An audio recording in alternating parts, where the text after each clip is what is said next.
Good afternoon, everyone, and welcome to Catholic Prison Ministry Coalition monthly learning series for May. Today's topic is nurturing good soil, engaging parishes in our mission.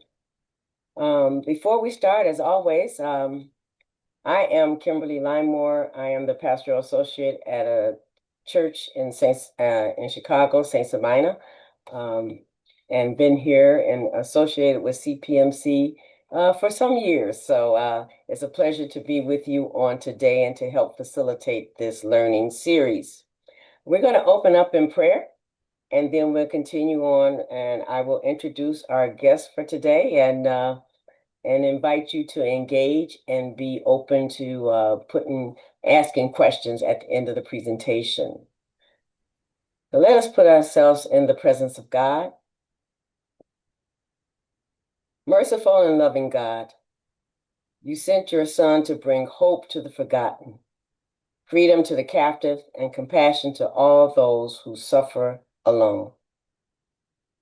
Open the hearts of our communities to recognize Christ in those who are incarcerated, in their families, and in all who long for mercy and healing.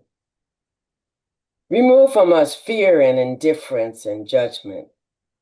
Fill us instead with courage and compassion and generosity, so that we may answer your call to serve.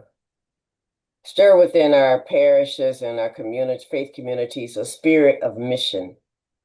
Raise up volunteers who are willing to listen, to pray, to accompany, and to witness the dignity of every human person. May our prison ministry become a sign of your love, reminding all people that no life is beyond redemption and no soul is ever forgotten by you, Lord God. Bless those who serve in this ministry, those who are incarcerated, correctional staff, families, and victims of crime. Bring healing where there is brokenness, hope where there is despair, and peace where there is pain. We ask this through Christ our Lord. Amen.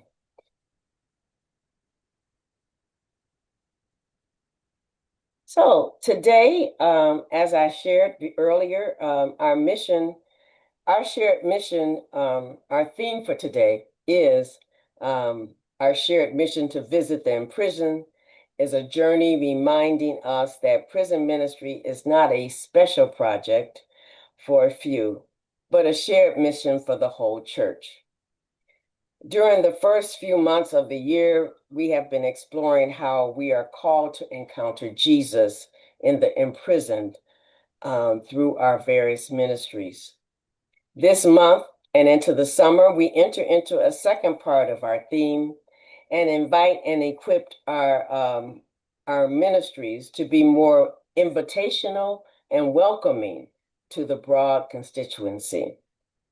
So today, without further ado, we welcome Annie Fox to explore how we may better invite our parish communities into our shared mission and to visit the imprisoned. Annie Fox is the Provincial Assistant for Social Ministry Organization for Jesuits West and is a trainer with the Collaborative for Catholic Organizing. Fox has run grassroots campaigns focused on housing, homelessness, education, immigration, and mass incarceration. With over 13 years of grassroots organizing experience, she has trained hundreds of faith leaders from many racial, religious, and economic backgrounds. So without further ado, we welcome Annie Fox, our presenter on today. Welcome, Annie. Jump on in. Hi, y'all. Let's just do a sound check. Can you guys hear me okay? Can I get some thumbs up? So first, I just want to say that it's really a pleasure for me to be with this community.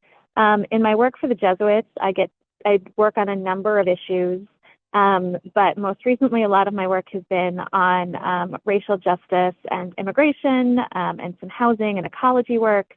But I spent a fair amount of time in California working on a restorative justice initiative that was led by the Conference of Bishops in California, and a lot of work on Proposition 47 and sentencing reform, and worked very directly with ministries doing the direct service to incarcerated parents and incarcerated folks. And so, you know, your ministries, I think, are so often unseen and unvalued, but it's such holy work. And I just want to say kind of what an honor it is to be with y'all. And that work of sort of being unseen and how do we become valued by the rest, particularly of our parishes that support this work, but also our dioceses, sometimes our universities, whatever institution is supporting you in this work, I hope is a big theme of our call today. So I'm hoping to start our slides. So I wanted to start just by grounding our work in the end of the book of Ezekiel. And Ezekiel, many of you may know, is a frankly pretty depressing book. It comes at a time in the Old Testament when the Israelites are in have been locked out of their homeland, their nation has fallen, the temple has fallen, and the prophet Ezekiel just goes around kind of complaining the whole time. But at the end of the book of Ezekiel, he has this vision of the temple restored and God being restored and the kingdom being restored. But that vision of restoration comes from the sense of a river. And this is also often referred to as the river of life. And it says that it shall be every living thing that moves wherever the rivers go will live. There will be a great multitude of fish because these waters go there, for they will be healed, and everything will live wherever the river goes.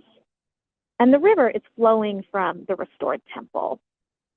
And I want to invite you all to think of yourselves and your work as being that river of life. And I want to name that I think in this work of justice and this work of service and mercy, it is a lot easier to feel just like a drop of water that is kind of having to just keep up and is being moved. But the question to me is, how do we collect those drops of water together to create such force? Because the reality is, water, at the end of the day, has more power than most things. Water has the ability to shape rock, even though we think about water moving around rock. And I spent a lot of time, I live in the Pacific Northwest, with the great rivers of the Pacific Northwest, and particularly with our waterfalls, and thinking about what are the elements that allow a river to be so powerful that it shapes rock? What allows a river to be so powerful that it becomes that river of life? And I'm going to posit that I think it's two things that are key concepts we're going to go over today that parallel to how we become effective channelers of justice and mercy work in our faith institutions, in our Catholic institutions. So I'm going to posit that I think when we think about water's ability to shape rock, it comes from two things. One, alignment. We can all think about, right, when we take a big body of water and force it through a small space, and we're forcing that water to align, it becomes quite powerful. And I'm going to talk about that as our ability as faith leaders to align our people. How do we get the parish buy-in? How do we get your work team? How do we get the pastor, the deacon, the parish secretary, who I think is so often an unnamed essential person, to support this work? And then two, how do we develop momentum? I think we can all think about, right, the farther water has to drop, the more momentum it gets, the more powerful it is to shape rock. And that to me is about how are we supplementing, I think, the often behind-the-scenes ministry you guys are doing. Often I recognize, especially prison ministry work, can only engage so many people because you need permission from the prisons you're visiting to be even able to go. So how do you create other opportunities for momentum, excitement in your institutions that help them to celebrate the work even when they can't be directly part of it? So let's talk a little bit about how that happens.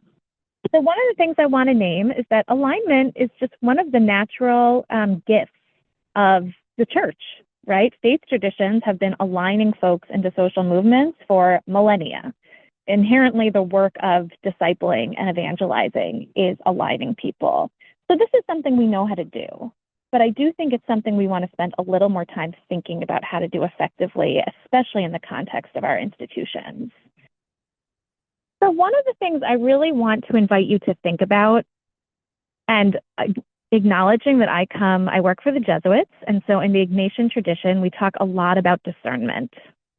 But one of the primary things I want to invite you to think about is, rather than going and thinking about how you're promoting your ministry, often that can become, how do we sell our ministry? How are we making sure we're in the newsletter? How are we getting emails out? How are we getting the announcement out? How are we going to people and talking about how important this work is?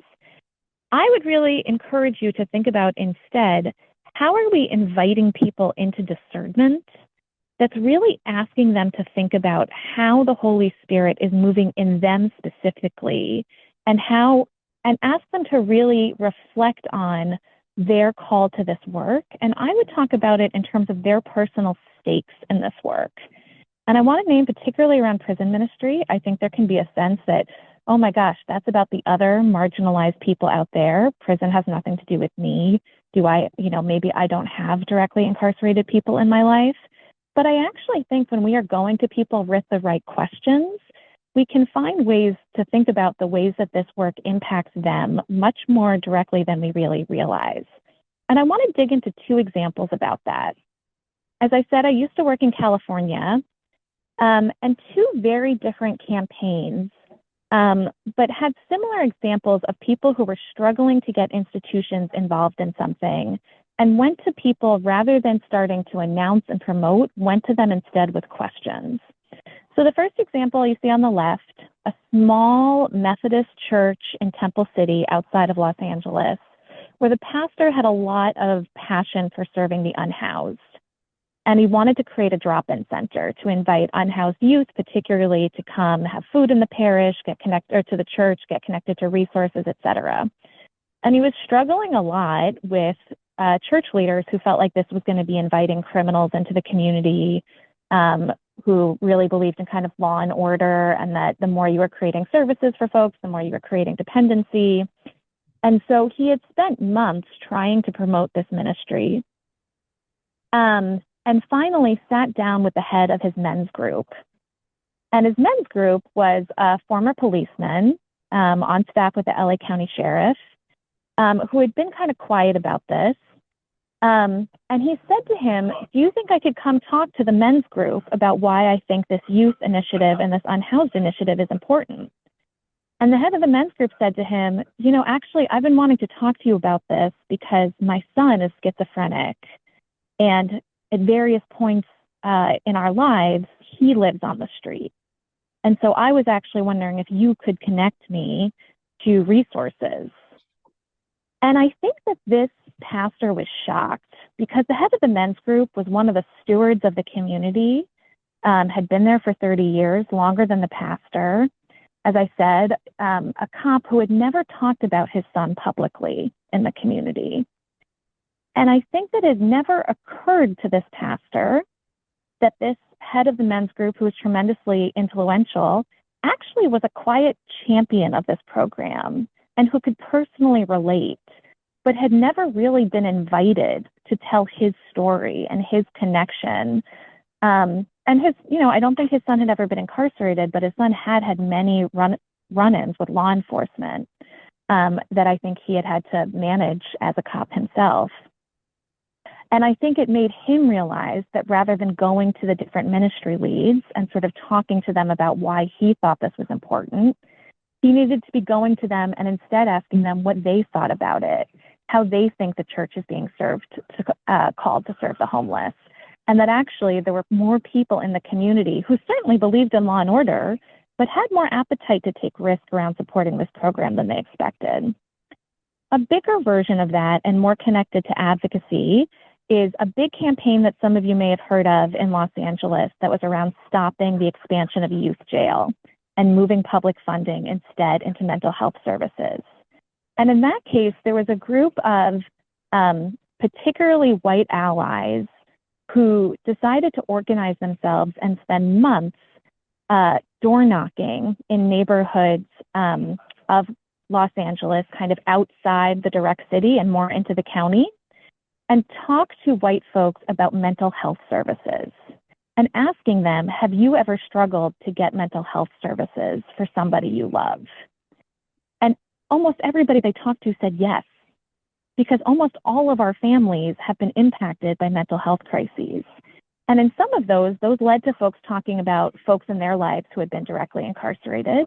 But in every case, people were talking about the lack of county funding, the lack of support in the school system, which was also run by the county, and the feeling that money was being wasted going to imprisoning people rather than caring for them. And that's part of how they came up with this framework of care, not cages.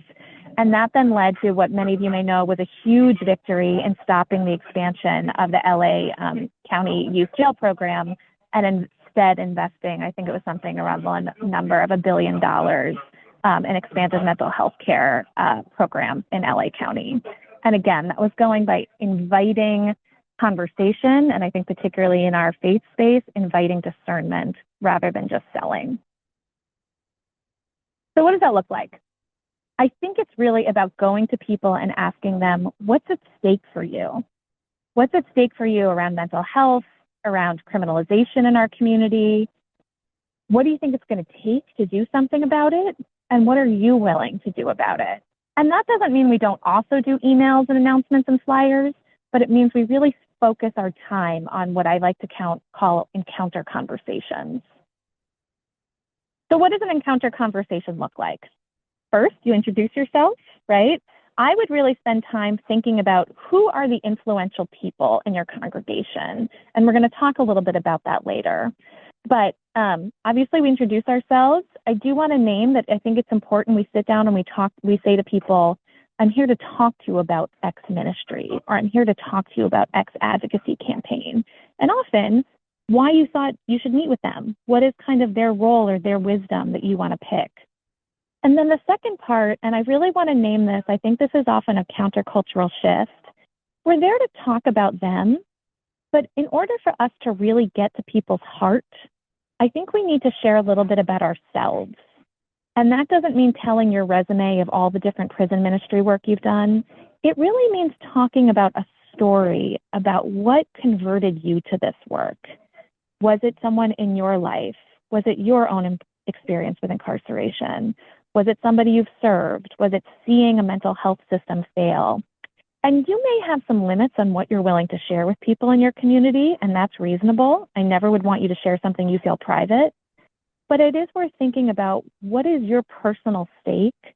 And is there a part of that you're willing to share with people? And Emily is going to drop in the chat right now a handout I have on really thinking about what is the story and the version of kind of your personal experience that you're willing to share.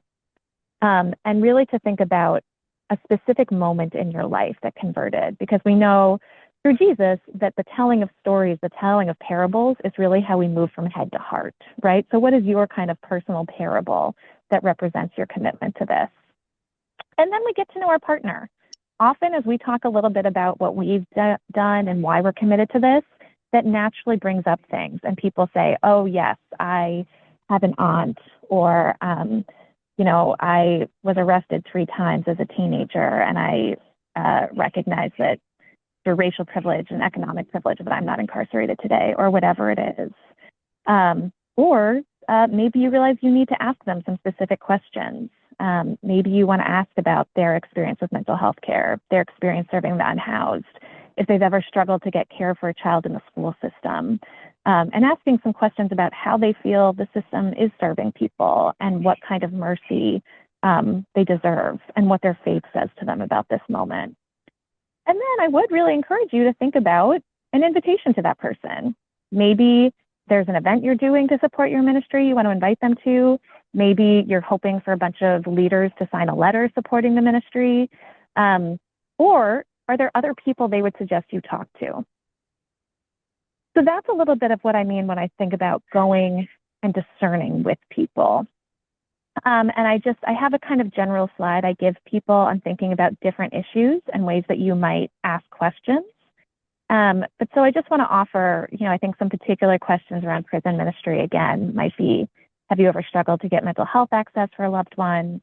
Have you ever felt trapped in a healthcare system? lack of ability to get care for somebody in a healthcare system or maybe a school system. All of these are systems that are very tied to incarceration, even though our parish members don't often realize it. We kind of need to guide them through thinking about that.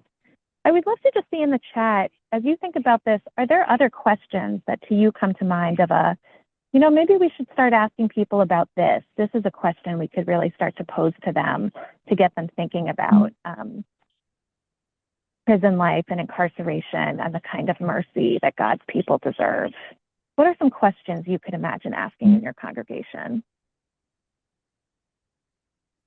Maybe just go ahead and put something in the chat. Love that. Have you ever done something you regret? Such a great question, Nicole. And I think many of us can start to think about, who gets forgiveness and who doesn't. How much of your life has been spent with police? Yep, and adjudication avoidance. Great. Have you ever felt the people who are there to support you gave up on you? Ugh, fabulous. Love these. These are great examples that I never would have thought of. So thank you. So who do we do these conversations with? You guys are not going to go around and have one-to-ones with 1,000 people in your parish or congregation. And so I want to encourage you to think about who are the major influencers in your community. And I want to name, I think that we often will go to the pastor or the bishop, and certainly those people have authority and they have some influence. But the reality is, in our parish life, I don't know about y'all, but we are in a diocese where we have 3 parishes that have been twinned with a new pastor. We often have a new pastor every 3 years. So who are the leaders, institutional leaders in your community that really have community trust? Is that the deacon? Is that the head of RCIA? Is that the parish administrator? Is that the vicar general in your diocese? Is that a certain woman religious? And really think about those folks. In this case, in the church in Temple City, it was the head of the men's group, right? He'd been there for 30 years and he was a policeman. People, if he was supporting this, people were really going to trust that. And really think about who influences things behind the scenes. I would argue the most important person to have a one-to-one with is the pastor's secretary. The number 2, because she decides what he gets to pay attention to. She gets to decide often what meetings he goes to.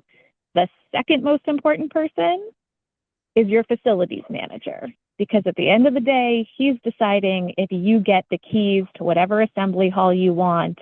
He's deciding whether or not he thinks your event can happen on grounds. And then the third person, and this is maybe should be number 1, whoever does your communications and bulletin, right? Because whoever is deciding what gets put on the website, what gets put in your bulletin every week, these people behind the scenes, they are key influencers who we don't often think about.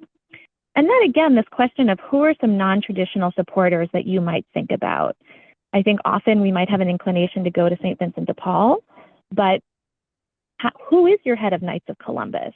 Are they worth having, is it worth having a conversation with them? And to this point, maybe there's more openness there than we realize.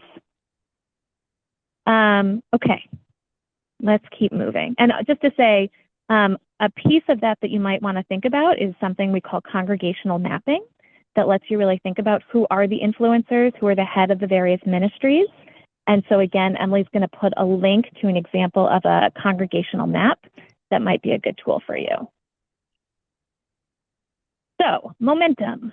Okay, how do we think about energizing our congregations around our work? And again, I want to name, especially for y'all, I don't want to assume, but I imagine many of you are trying to maintain ministries that are by definition hidden from the rest of your parish, right? You guys are going to a prison somewhere else and doing visitations. And how do you engage people in your work? But I think often the way to do that is we do events, right? Maybe you do a presentation on prison ministry. Maybe you do a movie showing. Maybe you're doing a prayer vigil. But the thing I want to name is that I think often when we are trying to think about these educational events and advocacy events, is we get so lost in the planning of the event, and then it's like, I'm exhausted by it and I have to take a week off. And what it means is that we're not actually using the event to move our work forward. We've done the event for the sake of the event, and we're not capturing the momentum. It was very exciting. People maybe see our work more, but we haven't used it to build, to recruit new leaders, to recruit new support. So let me just give an example of what I mean. So I would argue, sticking on this metaphor of water, that I think it's important to think about our events as peaks in a wave, but that the hard work that makes those events worth doing is the kind of behind the scenes work we're doing between events of aligning our people. That in between a movie showing, a vigil, a whatever it is, you really want to be thinking about your plan around your events to make sure you are engaging people to get them more involved and supportive of your ministry and fundraising and advocating for it and whatever it is. Next slide to give you a little more of what I mean. Okay, so what do I actually mean by that? So let's say you guys are thinking about, let me just in the chat, can you give me some examples of an event you might do to support your ministry? Maybe an advocacy event, a vigil, a movie showing. What are some things you guys have done to support your ministry? Informal meeting, volunteer appreciation party, training and recruitment. Okay, just starting, so you're going to have your first meeting, tie the ministry with other related ministries, resource fair, great. Okay, so I want to think about how we're thinking strategically, especially about like a volunteer training or a volunteer appreciation meeting. So I think to capture momentum, we have to have a plan for follow-up, and that's what we often lose. So let's talk about some examples of what that means. Have a clear invitation ahead of time. You did a volunteer training. Okay, what is the follow-up, especially for those of you who are in systems where it maybe takes months and months for someone to actually get cleared by the local prison you're visiting to actually get to volunteer. If you're going to do a one-time training, there has to be some way that you're engaging folks before they actually go inside. So I might think about, if you are doing a volunteer training and you know there's going to be a long runway, what is the follow-up prayer session you're doing for potential volunteers? Is there a second training? Is there a meeting with the pastor or a blessing from the pastor? Those of you who are involved in advocacy, maybe you do a big vigil. At the vigil, we should have a follow-up action we're asking people to take. So we did a vigil today. In 2 months, we're going to meet with our county supervisor. Would 10 of you from this vigil be willing to do that? Recruiting folks and giving them roles. I think something like a volunteer training or of informal a volunteer appreciation, it's easy to think this is just about the people who are involved in our ministry. But I think it's, especially if you're trying to build parish support, is there a role for people on your music team to do an opening song? Is there a role for, perhaps there is an associate pastor or, again, the head of RCIA or the head of the men's group or Knights of Columbus who you would love to become a bigger supporter of this work? Invite them to do an opening prayer or a closing prayer reflection or a Lectio Divina. What are roles, if there are key stakeholders in your institution that you're trying to get to be more supportive of this work, giving them an opportunity to come experience it, to hear stories from the volunteers. And I hate to say it, but often the thing that will get them to come is them having a role, right? They're busy, they're overwhelmed. But thinking strategically about, Pastor, would you come do a Lectio Divina for us? And just to name, an opening prayer allows someone to leave right away. You might want to think about, is there a way for them to be more integrated into the event that allows them to stick around and really experience the event and hear from our folks? Okay, y'all. Sign-in lists. I can't with people's relationships with sign-in lists. So here's my thing. I'm going to ask all of y'all who are on camera to raise up your right hand. I'm going to ask you to swear solemnly. Any event worth organizing is worth having a sign-in list. And we didn't have a sign-in list, then it wasn't worth organizing. And so I'm going to ask you to solemnly swear that you are going to have sign-in lists. And 2, that you are going to have someone type up that sign-in list. Who here, okay, you can put your hands down. I would just like, really honestly, who here has done a resource fair or a volunteer training or a meeting and gotten lists of people who are potentially interested. They wrote it down, and then that list ended up in somebody's car and you have no idea where it is. Anyone willing to admit that that happened to you? All right, I appreciate that Emily is brave. Anybody willing to admit you did an event and you forgot to pass around a sign-in list at all? And so you could not track down who came? Okay, you guys apparently are much better than other groups I've met with, but I just cannot emphasize how important that is. And then next thing, I would really encourage you to think about pledge cards. You do an event, ask people to commit to something right there. Being in the moment, the sense of urgency, the emotional experience of hearing stories right there, asking that versus a follow-up email is just really different in people's sort of emotional attunement to what they feel ready to commit to. But the flip side of that, next thing, well, I'll just say the other thing is a follow-up email. You should never do an event without having pre-written a follow-up email. There is a huge drop-off in how far out in an event somebody is to their interest in actually reading the follow-up email. So if you did a training and now you need people to go do their background check, or you need them to do something, or you want them to do follow-up information, if you wait a week to send them follow-up, they are going to lose interest. People are busy, they're overwhelmed, they're going to get distracted. You need to have pre-written your follow-up email so that you can email them, I would argue, within 12 hours of the event, ideally within 5 hours of the event.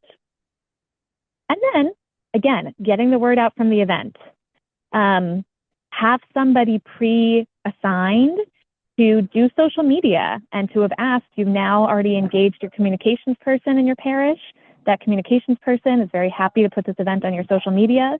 Who's in charge of getting a celebration of it in the bulletin? Who's in charge of meeting with the pastor and telling him about what a great event it is? Think ahead of time about what your plan is to celebrate how great your event was. And then finally, really have a plan. I would always, if you're going to do, especially like a resource fair or a volunteer training, I would have the leaders of your committee already have a date ahead of time on the books where you're talking about, okay, so we met 20 people during this resource fair.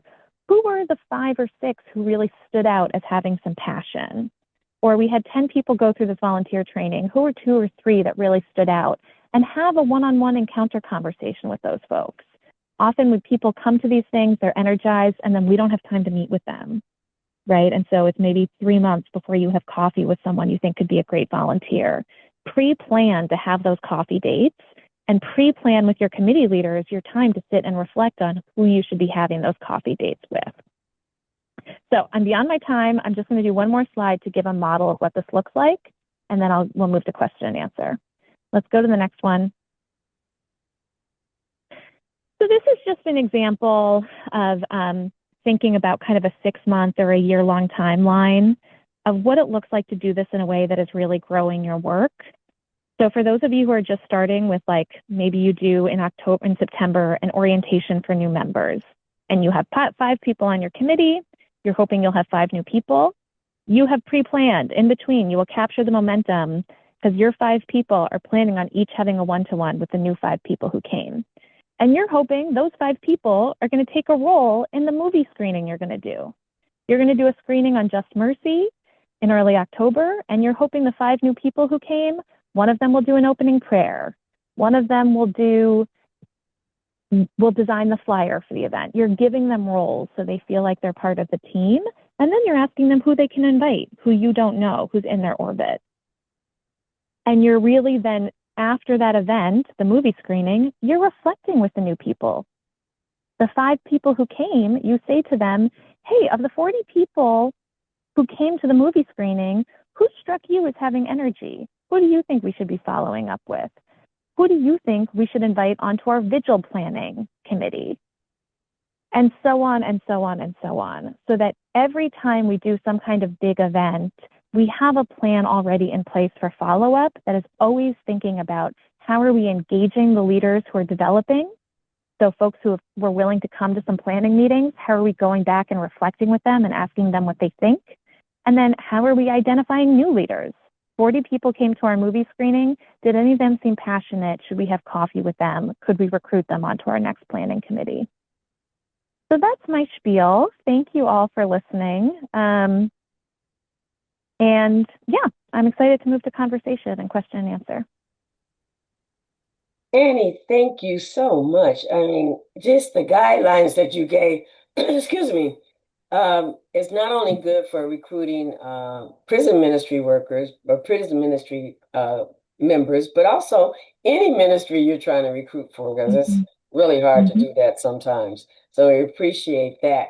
We're going to ask you if you have any questions.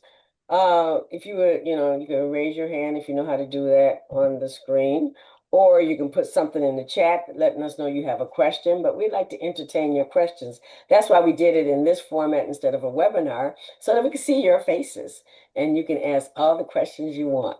So please help us to open up and ask some questions that we might not have thought about, that might not have came up, and so that we can learn from each other in this dialogue time.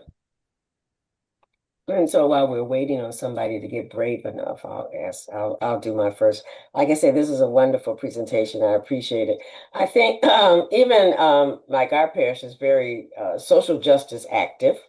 We mostly deal with juveniles that have been justice involved in some way, trying to get them jobs and getting them back acclimated in the system, but not haven't really done a lot in the system itself. Going to the prison to do something. We do have a person that works in the juvenile justice area, and actually one time he had the mime ministry teacher come and teach the guys a mime dance. And then they were allowed to come back to come to service one Sunday and actually perform that. And it was such a wonderful experience, not only for them, but for us to get to see them and be able to really welcome them and affirm them during that time. So I think they left with a good experience. But I think that would have been also a good opportunity to jump that off and into some kind of regular ministry that will kind of go and do outreach at either the juvenile part or the other areas of the 26 in California is our closest prison here. So anyway, that was my spiel. Let's see. I don't see any questions yet. Do I see any? I see a hand, Myron. Is that Myron's hand that's raised? Unmute yourself, Myron, and ask your question. Yes, hello. How are you doing? Can you hear me? Yes, we can. Thank you. My name, excuse me. My name is Myron Herbert. I'm also from Chicago, member of the Society of Saints Vincent de Paul Chicago Archdiocese Council, and I'm very, very interested in establishing prison ministry and reentry ministry. And my question is, are those two synonymous? Is that one program, or should there be under two different missions, two different mission statements, two different approaches? Because one is of course, engaging and recruiting and trying to bring hope to those who are incarcerated, and the other is trying to help those who have become uh, free to lower recidivism and to stay free and to give them skills and training and things of this nature. So should that be one mission? Is that two separate missions? And how do you go about that? What do you think?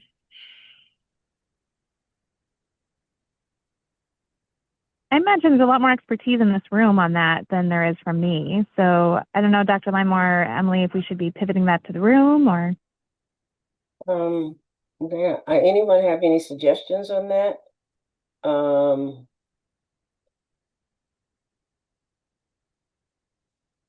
You know what? Can we put everyone up on the screen? I know that we're just showing the that way we can kind of see who's there if I'm not missing anything without having to scroll. I don't know if Emily or Joshua could do that just to kind of not necessarily highlight Annie, but put everyone out there so we could see that. Thank you. Yes. See all these beautiful faces, and then they've got some that's just not showing their camera today, but that is great. So anybody have any suggestions as to whether or not that should be reentry and going to the prison should be maybe two different endeavors?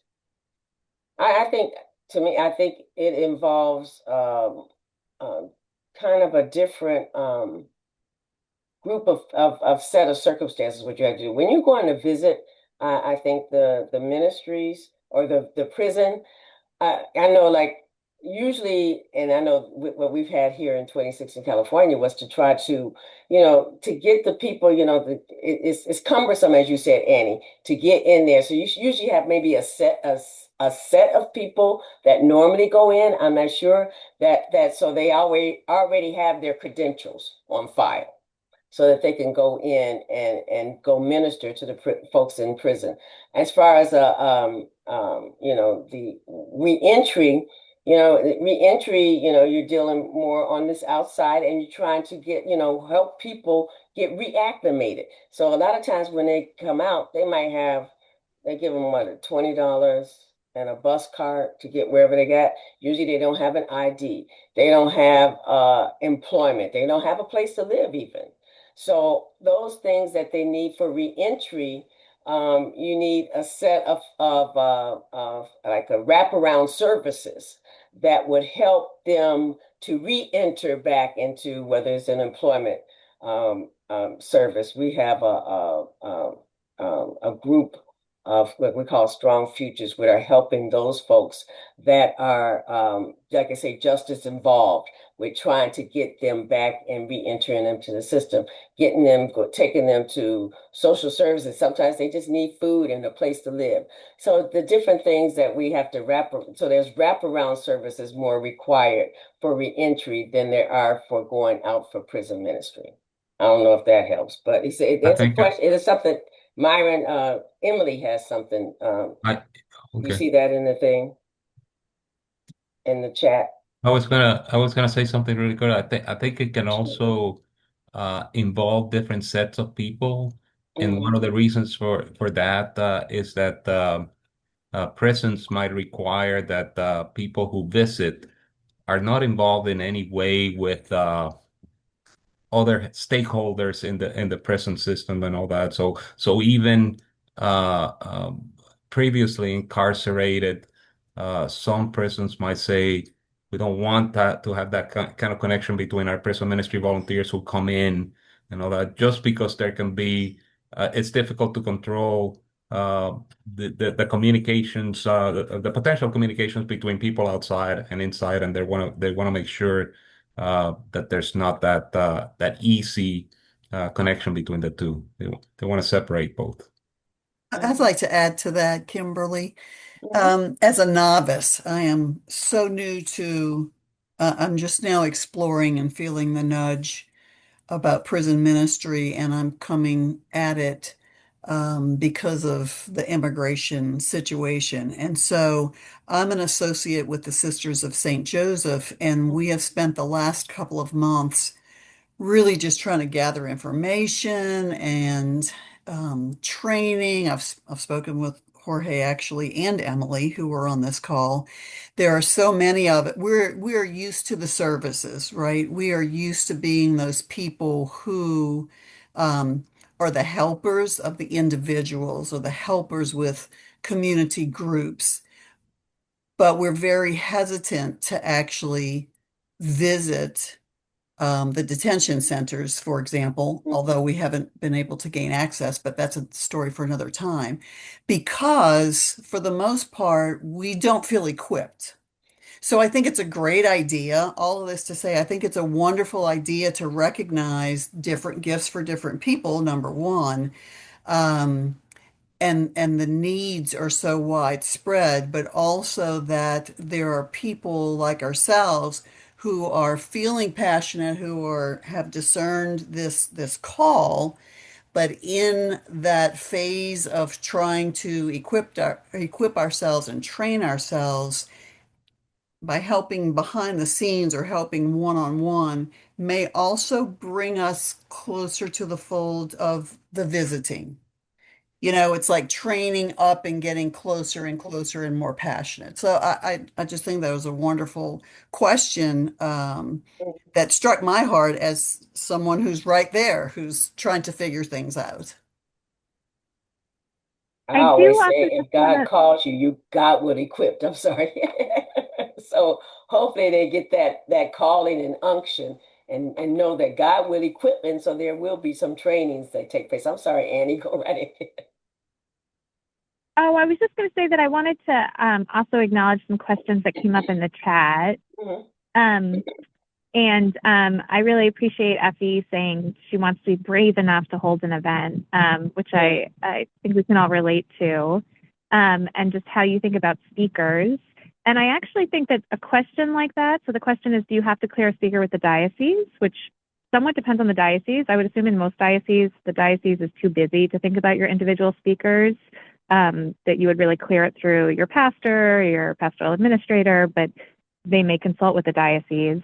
But I think a question like that is a great example of a thing you could take to a pastoral administrator, to a head of adult faith formation, and say, hey, I'm thinking about this. What do you know about the permissions we need? Who do you think would be good speakers? The more we're sort of inviting people to think with us, the more we're getting buy-in outside. But just in terms of safe environment is really if you're going to be in direct pastoral relationship with a child as opposed to being a speaker. But again, follow the guidance of your diocese. And I do want to say to this tension of sort of multiple efforts and capacity, again, it's worth thinking about leadership development, right?